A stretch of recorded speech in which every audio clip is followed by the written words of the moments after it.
नमस्कार प्रिय दर्शकों, हाजिर हूं मैं शनिदेव और देवगुरु बृहस्पति के गोचर से संबंधित एक अद्भुत जानकारी लेकर। प्रिय दर्शकों, गोचर में इस समय देवगुरु बृहस्पति और शनिदेव एक ऐसी स्थिति में आ गए हैं जो विशेष शुभ फल प्रदायक है, या यूं कहिए कि किसी वरदान से कम नहीं है। प्रिय दर्शकों, इस समय गोचर में देवगुरु चंद्रमा के नक्षत्र में और शनिदेव देवगुरु के नक्षत्र में और स्वयं की राशि में संचरण कर रहे हैं, और साथ ही साथ ऐसे संचरण करते हुए एक दूसरे से केंद्र संबंध बना रहे हैं, चौथे दसवें का संबंध जो सर्वाधिक श्रेष्ठ संबंध कहलाता है।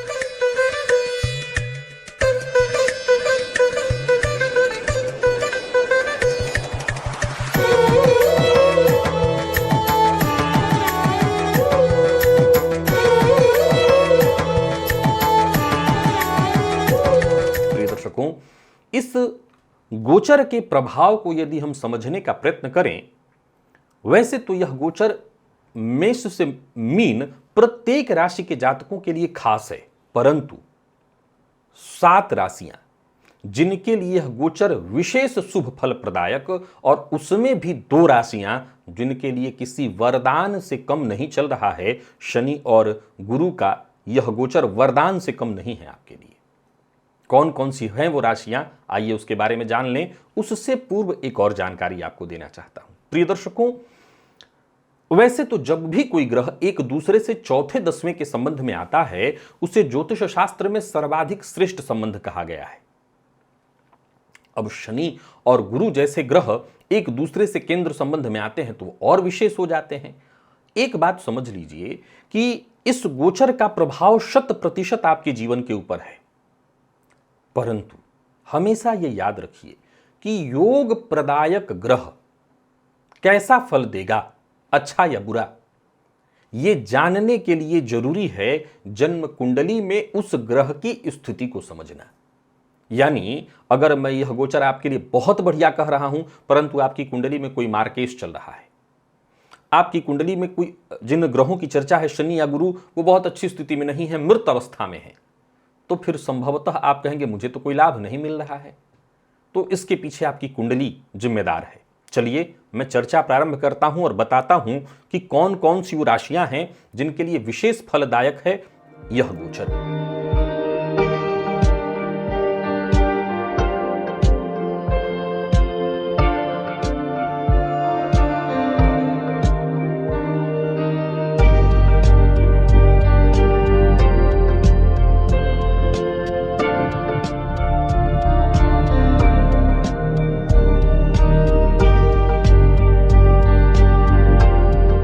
सबसे पहली जो राशि है मेष है।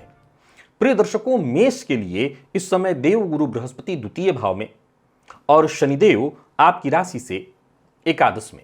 अब देखा जाए तो देवगुरु द्वादशपति बनकर के दूसरे भाव में गोचर कर रहे हैं, जो कि कह रहा है कि यह धन को खर्च कराएगा, धन व्यर्थ व्यय कराएगा। लेकिन मैंने बताया था कि व्यर्थ नहीं, परोपकार और धार्मिक कृत्यों पर खर्च होगा। शनिदेव लाभ की वृद्धि कराएंगे और ये न केन प्रकारेण लाभ कराएंगे।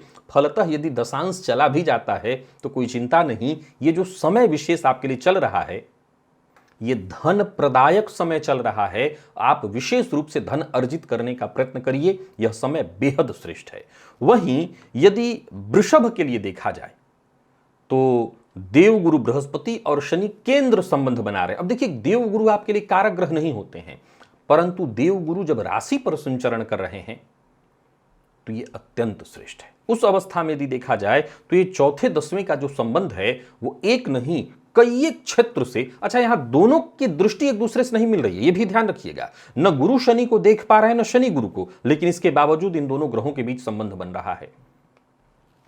अब इस अवस्था में यदि आप देखें तो ये आपके लिए हर तरह का सुख, चाहे वो आध्यात्मिक हो, भौतिक हो, हर तरह का सुख आपको प्राप्त होगा। नौकरी, व्यापार, हर जगह विशेष सफलता। चूंकि शनिदेव दशम में बैठ करके आपके लिए समय शश महापुरुषों का गोचर में निर्माण कर रहे हैं। अब देव गुरु के आपके राशि पर संचरण करने के कारण ये शनि और ज्यादा पावरफुल होकर के प्रभाव देना शुरू करेंगे, और जब दशम पावरफुल होगा तो व्यक्तित्व पावरफुल होगा, यानी यह गोचर अत्यंत श्रेष्ठ स्थिति। तीसरी जो राशि है वो सिंह है। सिंह के जातकों के लिए जो स्थिति बनी हुई है, देव गुरु बृहस्पति दशम में और शनिदेव सप्तम में। अब ये जो स्थिति है वो सर्वाधिक श्रेष्ठ माना जाएगा। अब देखा जाए तो देव गुरु आपके लिए अष्टमपति बनकर के दशम में गोचर कर रहे हैं, जो कहीं ना कहीं एक तरह से देखा जाए तो जो तो शास्त्र कहता है दिवालिया योग बनता है। लेकिन चूंकि देव गुरु बृहस्पति आपकी उनकी मूल त्रिकोण राशि पंचम में होती है, फलतः यहां दिवालिया वाली बात लागू नहीं होगी। और उस अवस्था में देखा जाए तो शनि और गुरु का ये जो संबंध चल रहा है, ये आपके लिए नौकरी, व्यापार, अचल संपत्ति, भूमि भवन, विशेष करके अचल संपत्ति, भूमि भवन वाहन के सुखों में वृद्धि कराने वाला, राजनीतिज्ञ है तो सफलता राजनीति में दिलाने वाला, समाज में मान सम्मान की वृद्धि कराने वाला, या कोई बड़ा पद दिलाने वाला है। एक तरह से देखा जाए तो बड़ा पद दिलाने वाला यह समय चल रहा है। प्रिय दर्शकों, वो पहली राशि जिसकी मैंने चर्चा की थी कि दो राशियां जिनके लिए सर्वाधिक श्रेष्ठ किसी वरदान से कम नहीं है शनि और गुरु का यह गोचर संबंध, वो है कन्या। ये पहली राशि है, आपके लिए सर्वाधिक श्रेष्ठ समय चल रहा है। देव गुरु इस समय आपकी राशि से नवम में संचरण कर रहे हैं। नवम में संचरण करते हुए देव गुरु बृहस्पति की दृष्टि आप जानते हैं आपके व्यक्तित्व पर, आपके तीसरे और आपके पंचम पर। यहां से गुरु विवाह, संतान, हर तरह के सुख दे रहे हैं। और इसके बाद शनिदेव आपकी राशि से षष्ठ में गोचर कर रहे हैं। षष्ठ के शनि की चर्चा आपने मेरे मुंह से सुनी है, आप जानते हैं यह सर्वाधिक श्रेष्ठतम स्थिति मानी गई है। यहां से शनि अष्टम पर दृष्टि डाल करके आपकी आयु की वृद्धि, 12वें पर दृष्टि डाल करके व्यय कराएंगे, लेकिन जहां भी व्यय हो आपको आपकी परेशानियों से बाहर निकालने में ही वो व्यय होगा। और शनिदेव की तीसरी दृष्टि पुरुषार्थ पर, पुरुषार्थ में वृद्धि, यानी सर्वाधिक श्रेष्ठ ये पहली राशि कन्या है, जिनके लिए शनिदेव का यह गोचर हर तरह से श्रेष्ठ है। अब चाहे वो आप नौकरी को ले लीजिए, आप अपने व्यापार को ले लीजिए, बस यूं समझ लीजिए कि भाग्य आपके साथ चल रहा है, या यूं समझ लीजिए कि भाग्य आपसे आगे आगे चल रहा है। तो इस समय का आप जितना लाभ उठा सकते हो उठाइए, यह समय अत्यंत श्रेष्ठ है। प्रिय दर्शकों, जो अगली राशि है वो है वृश्चिक।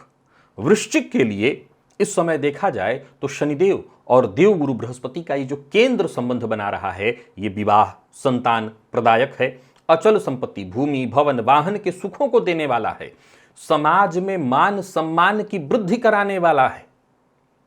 यूं समझ लीजिए कि आपका विशेष प्रभाव समाज में पड़ेगा, मान सम्मान में आपकी वृद्धि होगी। यूं समझ लीजिए कि जैसे आपका रुतबा और बढ़ जाने वाला है, कई गुना बढ़ने वाला है।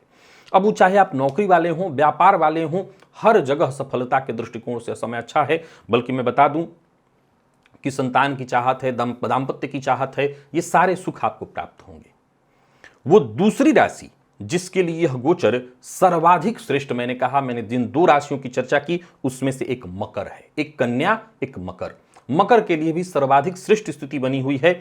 शनिदेव इस समय आपकी राशि से दूसरे में, धन में, और देव गुरु बृहस्पति पंचम में, यह भाषण कला की स्थिति उत्पन्न हो रही है। वहीं अगर देखा जाए तो देव गुरु बृहस्पति द्वादशपति बनते हैं, लेकिन पंचम में जो गोचर कर रहे हैं, चौथे दसवें का संबंध, ये विद्यार्थियों के लिए बहुत बढ़िया है। विदेश जाकर के शिक्षा ग्रहण करना चाहते हैं, कोई विदेश में नया कार्य प्रारंभ करना चाहते हैं, ये बहुत बढ़िया है। केवल हम विद्यार्थियों के लिए न कहें, जो लोग विदेश जाने की सोच रहे हैं उन सबके लिए अच्छा है। पैतृक संपत्ति को लेकर के कोई चिंता थी, वो चिंता दूर होगी। पैतृक संपत्ति को बेच करके कोई नई संपत्ति खरीदने की सोच रहे हैं, वो समय आपके लिए बहुत बढ़िया है। संतान के दृष्टिकोण से, विवाह के दृष्टिकोण से यह गोचर बहुत बढ़िया है। तो कुल मिलाकर के शनि और गुरु का चौथे दसवें का यह संबंध, और ऊपर से चंद्रमा के नक्षत्र में देव गुरु का गोचर और शनिदेव का गुरु के नक्षत्र में गोचर बहुत श्रेष्ठ है। और साथ ही साथ वो जो सातवीं राशि है वो कुंभ है। कुंभ के लिए भी यह गोचर अत्यंत श्रेष्ठ स्थिति में, केंद्र का संबंध शनिदेव लग्न में, निसंदेह 7.5 आपको चल रही है। लेकिन देव गुरु बृहस्पति दशम में गोचर, चतुर्थ में गोचर कर रहे हैं। और ये जो स्थिति है एक दूसरे से केंद्र संबंध का, ये सुखों को दिलाने वाला, समाज में मान सम्मान प्रदान कराने वाला, भूमि भवन वाहन के सुखों में वृद्धि कराने वाला, और तो और विदेश जाने की सोच रखते हो तो वो आपकी सोच पूर्ण हो, विदेश से जुड़कर के कोई कार्य करना चाहते हो तो आपका कार्य बने। यानी कुल मिलाकर के देखें तो यह गोचर आपके लिए भी बहुत बढ़िया। निसंदेह संतान और दाम्पत्य वाली स्थिति तो उत्पन्न नहीं कराएंगे, विवाह और कराने वाला और संतान सुख दिलाने वाला यह समय नहीं है, लेकिन बाकी सब कुछ देने वाला है। धन धान्य, मान सम्मान, पद प्रतिष्ठा, सब कुछ। यह गोचर अत्यंत श्रेष्ठ दिखाई पड़ रहा है आपके लिए। तो आशा करता हूं इन 7 राशियों के जातकों को, और विशेष करके जिन 2 राशियों की चर्चा की जिनके लिए बहुत खास है, मैंने कुछ बातें बताई कि ये मिल सकता है। आप अपने कामनाओं के हिसाब से देखिए, अपनी स्थिति के हिसाब से देखिए, यह समय बहुत श्रेष्ठ है, इसका आपको लाभ उठाना चाहिए। आज के लिए बस इतना ही, इजाजत दीजिए, पुनः मुलाकात होगी। तब तक के लिए नमस्कार।